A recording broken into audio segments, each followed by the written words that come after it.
And the nation's largest Muslim civil rights and advocacy group is inviting Indiana Lieutenant Governor Micah Beckwith to sit down with local Muslims at a mosque. This after Beckwith called Islam a demonic death cult last week while speaking on a nationally broadcast podcast. Our 13 News State House reporter Emily Longnecker has reaction to Beckwith's comments and what he has to say about that invitation.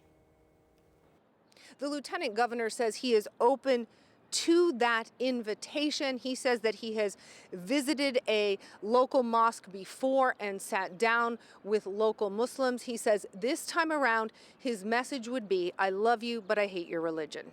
That's not all Indiana's lieutenant governor says he would tell Hoosier Muslims, given the chance to sit down face to face. I'm gonna push back on him because I think there's something better for you, and I think there's a better way of thinking, and I would not be loving if I didn't tell you that.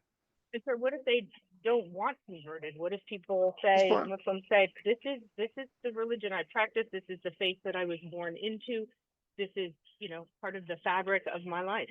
That's totally fine. They have every right and freedom to do it, but they do not have the right to take that fabric and force that fabric into the fabric of our culture and the American way of life. Beckwith's comments have brought condemnation from some leaders, including Democratic Congressman Andre Carson, as well as from members of the local Muslim and Jewish communities.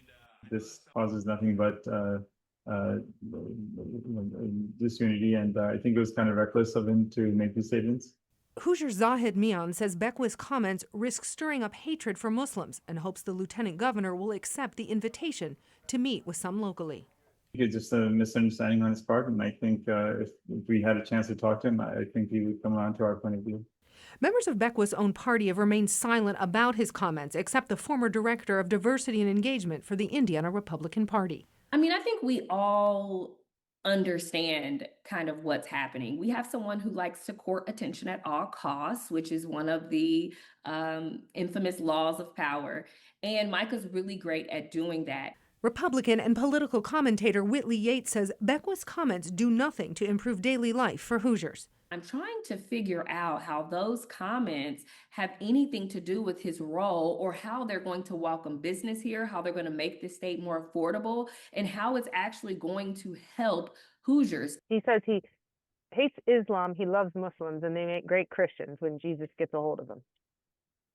He did say that, and I just can't wait to see what happens when Jesus gets a hold of him. We reached out to the governor's office about the lieutenant governor's comments. We did not hear back. At the Indiana State House, Emily Longnecker, 13 News. And according to the Association of Religion Data Archives, there are an estimated 41,000 Muslims in Indiana. That would make it the largest non-Christian religion in the state.